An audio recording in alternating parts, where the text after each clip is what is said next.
Hello दोस्तों, आप सभी लोग का स्वागत है हमारे चैनल पर नए चैनल को फटाफट सब्सक्राइब कर दीजिएगा, वीडियो को लाइक कर दीजिएगा। जैसा कि आप लोग जानते होंगे, बिहार सीटेट 90 से कम को लेकर के एक नई अपडेट सामने आई है। ये मैटर जितने भी बिहार के कैंडिडेट हो, टीचिंग एग्जाम की तैयारी कर रहे हैं या फिर जॉब कर रहे हैं, सबको पता होगा। जैसे कि आप लोग जानते होंगे कि 24 सितंबर को ये मामला पटना हाईकोर्ट में सुना गया था। जिन भी कैंडिडेट नए जुड़े हैं उनको मैं बता देना चाहता हूँ, ये वही मामला है जिसमें बिहार सीटेट 90 से कम अदर स्टेट की महिला को बाहर किया जा रहा है, जो नोटिफिकेशन के हिसाब से सही नहीं है। यानी कि नोटिफिकेशन में तो साफ तौर पर 55% का प्रावधान था। खैर, इन सभी चीज़ों पर आप डिटेल में जानना चाहते हैं तो हमारे चैनल पर वीडियो पड़े हुए हैं। तो जैसे कि आप लोग जानते होंगे, 24 सितंबर को ये माननीय पटना हाईकोर्ट में डेट लगा हुआ था। लेकिन यहाँ पर मैटर हुआ कि पटना हाईकोर्ट में कोर्ट नंबर 18 के सीरियल नंबर 3 पर डेट लगा हुआ था। वहाँ पर सुनवाई हुई, लेकिन वहाँ पर एडवोकेट के यहाँ पर रिक्वेस्ट के बाद जज साहब ने अगली डेट दी थी। यानी कि जो है अगली डेट उन्होंने 30 तारीख को एडजस्ट किया था। लेकिन प्रॉब्लम क्या हुआ कि जज साहब को छुट्टी लेना पड़ा। यानी जज साहब यहाँ पर छुट्टी पे थे, तो जिसकी वजह से अब यहाँ पर जज साहब कितने दिन छुट्टी पे थे ये कोई अपडेट किसी भी के पास भी नहीं रहती, क्योंकि जज की छुट्टी कितने दिन की हो रही है, कहाँ हो रहा है, क्या हो रहा है, इसके बारे में अपडेट पूरे भी कोर्ट में किसी के पास नहीं होती है। तो नॉर्मल सी बात है, उनको छुट्टी लेने के लिए किसी से परमिशन की जरूरत नहीं पड़ती है। अगर उन्हें छुट्टी चाहिए तो डायरेक्ट चीफ जस्टिस से छुट्टी मिल जाती है।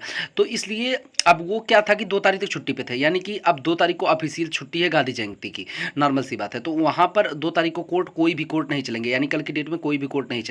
तो कोर्ट नंबर 18 जो है 3 तारीख को सेशन में आएगा, यानी कि 3 तारीख को डेट लगेगी सभी कोर्ट की। तो यहाँ पर फाइनली डेट लग चुकी है। इनका जो तीनों केस थी, इनकी डेट लग चुकी है। अब इन तीनों पर विगतवार चर्चा करेंगे कि क्या क्या डेट लगी है, किस तरीके की बातें सामने आ रही हैं और कैसा होने वाला है। तो देखिए, जैसे कि 24 तारीख को जब 3 नंबर पर लगा था, क्योंकि ये इस मामले से जज साहब पूरी तरीके से अब अवगत हो चुके होंगे, क्योंकि उन्होंने जैसे कि जिस केस पर स्वयं जज साहब ने विलंब करवाने की कोशिश किया, यानी कि जिस पे उनको जानकारी चाहिए, वे ऑलरेडी इस चीज़ को अच्छी तरीके से पढ़ते हैं। अब जो डिसीजन हो सकता है 8 को डिसीजन, 3 तारीख को डिसीजन हो जाए। वैसे तो 3 तारीख को नवरात्रि प्रारंभ भी है, तो इसलिए थोड़ा संभावना यहाँ पर डर वाली बात यह है कि क्या जज साहब बैठेंगे। वैसे कोर्ट चालू है तो बैठने की संभावना पूरी है, बट अगर मान लीजिए कोई दिक्कत होती है 3 तारीख को शायद ना बैठे। वैसे संभावना 100% है, बट आप लोग देख सकते हैं। तो अब ये मैं आपको दिखा देना चाहता हूँ।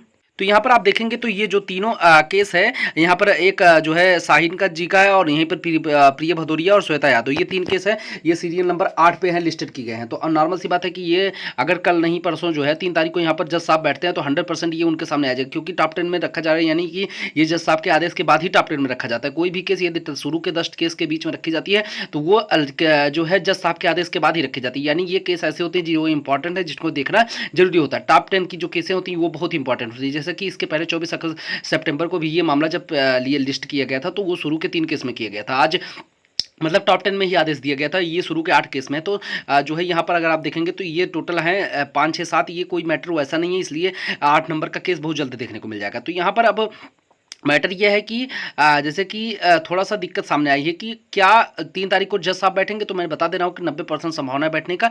बाकी ये केस फिर 4 तारीख को लिस्ट किया जाएगा। अगर नहीं बैठेंगे, वैसे संभावना है कि बैठेंगे। अब यहाँ पर देखिए, जैसे ही वो सुनवाई चालू होगी, अब यहाँ पर देखने वाली बातें ये होंगी कि किस तरीके के किस आधार पर फैसला हो सकता है। देखिए, मैं पहले बता देना चाहता हूँ कि जो कैंडिडेट इसमें लड़ रहे हैं कि जो है कि देखिए, मैं इस किसी भी केस से इन्वॉल्व नहीं हूँ, ना ही मैं किसी केस की तरफ से लड़ रहा हूँ। मैं बस अपडेट लेकर के आप लोग को बताता हूँ। बाकी मेरा इस केस से कोई लेना देना नहीं है, इसलिए आप लोग ऐसा मत सोचिएगा कि हम या फिर हमारी कोई टीम इससे जो है इन्वॉल्व है। तो देखिए, अभी मैं बता देना चाहता हूँ कि अगर ये मामला जो है किसी भी हिसाब से, अगर नोटिफिकेशन के हिसाब से मामला जज साहब ने सुनाया, तो यहाँ पर पूरी तरीके से जो कैंडिडेट हैं वो बच जाएंगे। क्योंकि देखिए, नोटिफिकेशन के हिसाब से तो 100% कैंडिडेट सेफ हैं।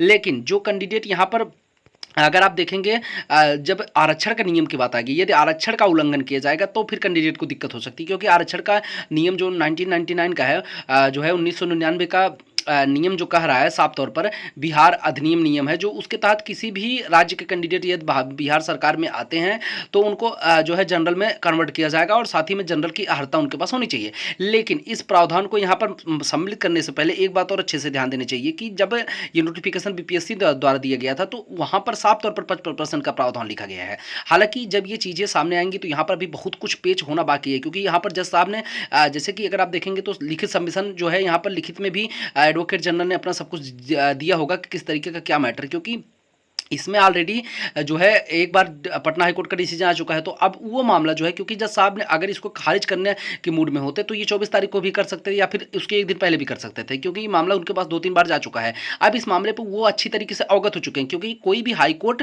नॉर्मली कोई मामला जैसे कि इस तरीके का जो ये ये मामला उन तमाम कैंडिडेट के लिए हो जाएगा, क्योंकि आने वाले भविष्य में भी जो कैंडिडेट टीआरई से एग्जाम देने जाएंगे, जैसे टीआरई 3 हो गया, 2 हो गया, या फिर 1, जितने मान लीजिए 1 2 में तो सेलेक्टेड है, टीआरई 3 में जो कैंडिडेट सेलेक्ट होकर जाएंगे, वो कैंडिडेट यहाँ पर पूरी तरीके से उनके भविष्य की बात होगी। इसलिए यहाँ पर जज साहब इसको वक्त ले रहे हैं और अच्छे तरीके से समझे। अब ये मामला जब 8 तारीख को 3 तारीख को 8 नंबर सीरियल नंबर पर सुना जाएगा, तो वहाँ पर जज साहब पूरी तरीके से फ्रेश मूड में रहेंगे। अब इस मामले को क्या 3 तारीख को निस्तारित भी कर सकते हैं, ऐसी बात नहीं है। अगर वहाँ पर उनको कोई आदेश देना हो इस मैटर पर, या फिर वो बीपीएससी या फिर किसी संस्था से इस मैटर में जवाब मांग सकते हैं। बीपीएससी ये कह रही है साफ तौर पर कि मैं 55% का प्रावधान किसी भी कैंडिडेट की स्पेशल राज्य की महिला के लिए बात नहीं किया हूँ। मतलब बीपीएससी साफ तौर पर बोल रही है कि जो 55% वाली महिला या फिर भारत के किसी भी राज्य की हूँ, वो 100% वैलिड है। फिर जब बीपीएससी ने ही नोटिफिकेशन दिया है, तो किस आधार पर आप बाहर कर सकते हैं इस मामले पे? अब जज साहब का रुख देखने वाली बात होगी कि किस तरफ जाता है, कि क्या वो नोटिफिकेशन के आधार पर डिसीजन देते हैं या फिर जो है आरक्षण के नियम का फॉलो करवाते हैं। यहाँ पर केवल, और वैसे तो आरक्षण के नियम की बात नहीं होनी चाहिए, क्योंकि ये मामला केवल आहारता को लेकर के है, और आहारता को लेकर के हमेशा नोटिफिकेशन ही जो है यहाँ पर फर्स्ट माना जाता है, फर्स्ट चॉइस नोटिफिकेशन को ही दी जाती है। क्योंकि इसके पहले भी कई सारे मामले सुप्रीम कोर्ट में ऐसे लटक के आए हैं, जो कि हाई कोर्ट से हारने के बाद भी कैंडिडेट वहां जीत के आए हैं। लेकिन ये मामला, अब ये चीज हाई कोर्ट को भी पता है कि सुप्रीम कोर्ट ये मामला नोटिफिकेशन पर ही चैलेंज होगा, क्योंकि नोटिफिकेशन के आधार बनाकर ही कोई डिसीजन देगा। क्योंकि 60% से कम की बात अगर आपने स्पष्ट नहीं की है, और आपका आयोग जिसने परीक्षा लिया है वो ये कह रहा है कि मैं 55% जो है किसी भी कैंडिडेट स्पेशल की बात नहीं किया हूँ इस नोटिफिकेशन में, तो फिर आप किस आधार पर किसी कैंडिडेट को बाहर कर सकते हैं? ये मामला अब वकीलों के द्वारा रखा जाएगा, जो भी पक्ष की तरफ से लड़ रहे हैं। अब बाकी इसके आगे की अपडेट 3 तारीख को आपको मिलेगी कि क्या हो रहा है क्या नहीं हो रहा है। तब तक आप लोग धैर्य बनाए रखें, अगर कुछ जो भी होगा अच्छा होगा। फाइनली अगर जो है, और हाँ, जिस किसी को भी कोई भी वीडियो के माध्यम से प्रॉब्लम हो रही है, वो कमेंट बॉक्स में कमेंट कर सकते हैं। संभवतः हम सभी कमेंट का रिप्लाई देने का प्रयास करते हैं। तो आप फटाफट चैनल को सब्सक्राइब कर दीजिएगा, वीडियो को लाइक कर दीजिएगा। Thank you.